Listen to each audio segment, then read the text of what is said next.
33 ans, Boléwa Sabourin a vécu plusieurs vies, de Kinshasa à Paris, en allant jusqu'à la Martinique. Une vie chaotique, mais toujours avec cette force de vouloir agir au service des autres. La danse a été son salut. Il s'engage aujourd'hui auprès de la Cité, avec un grand C. Son livre coécrit avec Bala Fofana, La rage de vivre, vient de paraître aux éditions Face Cachée. Il est avec nous ce soir. Bonsoir Boléwa Sabourin. Bonsoir Anne-Françoise. Alors vous avez intitulé votre livre La rage de vivre. Pourquoi ce mot rage ? Ce mot rage parce que c'est un mot qui est souvent très mal connoté et véritablement, mais c'est une rage qu'on subit étant enfant, et puis c'est une rage qui devient notre force étant adulte. Donc c'est un double mot qu'on utilise tout le temps en quartier. J'ai la rage. Et aujourd'hui, c'est une rage qui est vraiment positive. Et c'est quand la première fois qu'elle s'est manifestée, cette rage ?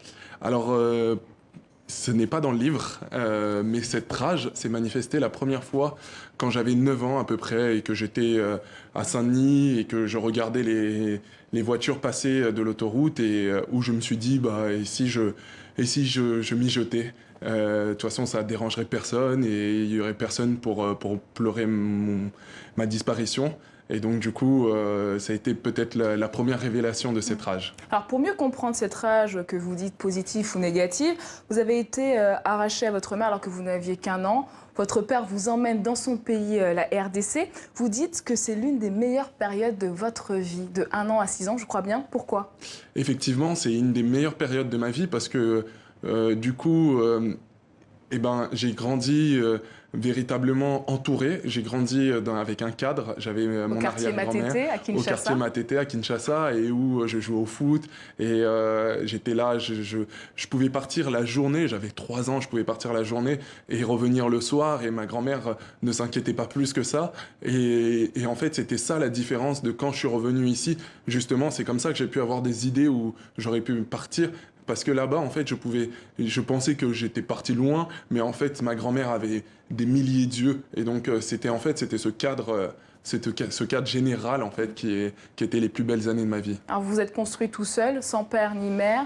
Vous avez connu la rue, les addictions en France. Comment on garde la foi en la vie quand on vit ça jeune ? Alors, je me suis construit sans père, sans mère, ça c'est sûr, et avec un père qui était pas vraiment présent, mais qui de temps en temps réapparaissait pour me changer de lieu et pour me chicoter parce que je faisais plein de bêtises pour attirer son attention. Et en fait, je m'en suis sorti aussi beaucoup par les amis qu'il a mis, lui, sans s'en rendre compte dans mon passage, mais aussi tous les amis que j'ai rencontrés et toutes les personnes qui m'ont tendu la main et qui m'ont permis de sortir ces idées-là et de me dire que en fait, je pouvais faire mieux de la vie qu'on m'avait donnée. Et vous vous considérez comme un rescapé de la vie ? Je sais pas si je suis un rescapé, je pense pas, parce que j'ai rencontré des rescapés véritablement quand je suis parti au Congo dernièrement pour travailler avec le docteur Denis Mukwege, et là j'ai vu ce que c'était véritablement des rescapés. Moi je suis un chanceux, Alors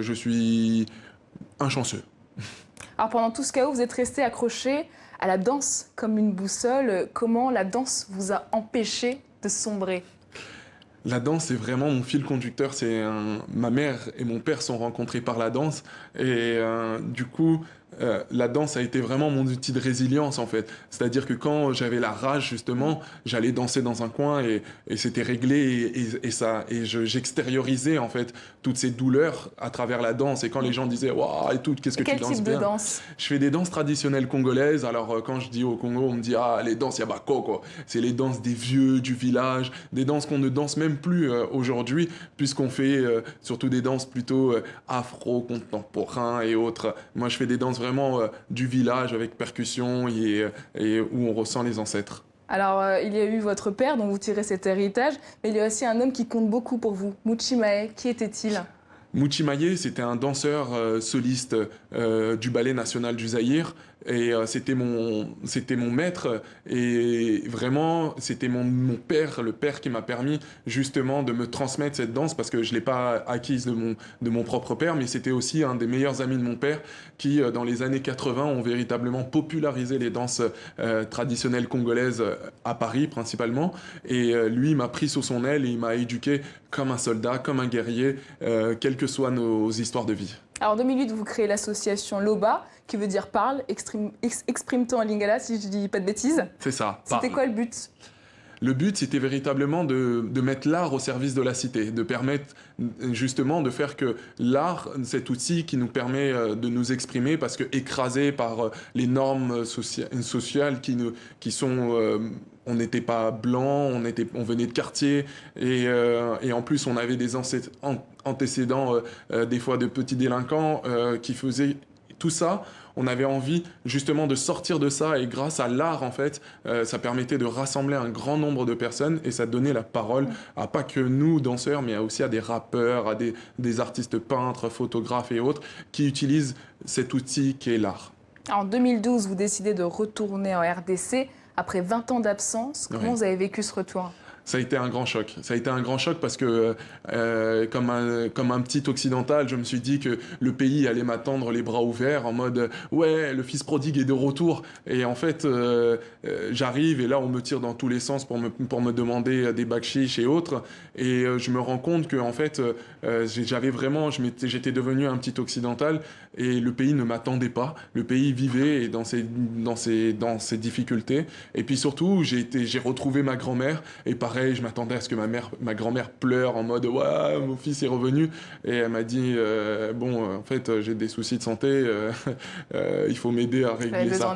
Et du coup, je me suis rendu compte que en fait, le pays est vraiment dans une situation très difficile et il n'avait pas besoin de moi de venir me balader tranquillement au pays, mais il avait besoin que moi, en tant qu'enfant de la diaspora, j'apporte une utilité au pays. On y vient. En 2016, une nouvelle rencontre va vous confronter au drame de la RDC. Vous rencontrez Denis Mukwege, le médecin congolais qui répare les femmes victimes de viol. C'est à ce moment-là que vous découvrez cette violence ? Vraiment, les viols massifs. Oui, les viols massifs, c'est à ce moment-là. C'est vraiment cette rencontre avec le docteur Denis Mukwege qui sont véritablement un choc pour moi. Et je lui dis, mais docteur, comment je peux vous venir en aide et comment je peux être utile à votre action? Et il me dit, fais-moi un projet. Et en 2017, on part du coup à Bukavu dans sa fondation, la fondation Panzi. Et là, on essaye de travailler sur la danse et la danse comme un outil justement d'accompagnement psychologique. Et avec le psychologue, on se rend compte qu'il y a véritablement des... et elle le faisait avant, hein, elle le faisait avant et comment par la danse vous aidez ces femmes? Alors moi, je ne les aide pas, elles dansaient déjà. Et en fait, moi, j'essaie juste de structurer en fait, les danses qu'elles font parce qu'elles dansent de manière très libre. Et j'essaye de trouver comment structurer, comment ça peut les aider dans leur construction et dans leur expression des douleurs. Et qu'est-ce qu'elles vous apportent, ces femmes, quand vous les côtoyez? Alors déjà, elles m'apportent vraiment plus que je pense que je ne leur apporte parce que depuis qu'elles sont arrivées dans ma vie, mon niveau d'exigence dans ma vie a changé. C'est-à-dire qu'aujourd'hui, je souhaite être encore bien plus utile parce que ce sont des combattantes. Moi, à côté, ma vie, celle que je raconte, n'est que une histoire pour occidentaux. Leur histoire à elles mérite plus que des films, elles méritent véritablement qu'elles-mêmes en parlent parce que certaines vraiment se battent avec une force que j'ai rarement rencontré des personnes comme ça. Donc c'est cette force-là, moi, qui me porte aujourd'hui et qui fait que j'ai écrit ce livre, mais plus pour donner de la lumière à leur combat à elles. Justement, j'ai une dernière question. À 33 ans, pourquoi vous avez fait le choix d'écrire votre autobiographie? C'est pas trop tôt? C'est ce qu'on nous dit souvent et en fait, on l'a fait parce que c'était... Moi, mon père n'est pas richissime, j'ai pas les poches pleines et j'ai pas un réseau fou. Mais ce projet, aujourd'hui, c'est ma vie. Je fais que ça de ma vie. Merci. Et du coup, ça nous permettait de donner en fait de la visibilité sur ce combat-là. Donc, en fait, c'était ma seule ressource. Votre message. Merci beaucoup, Boléwal Sabourin.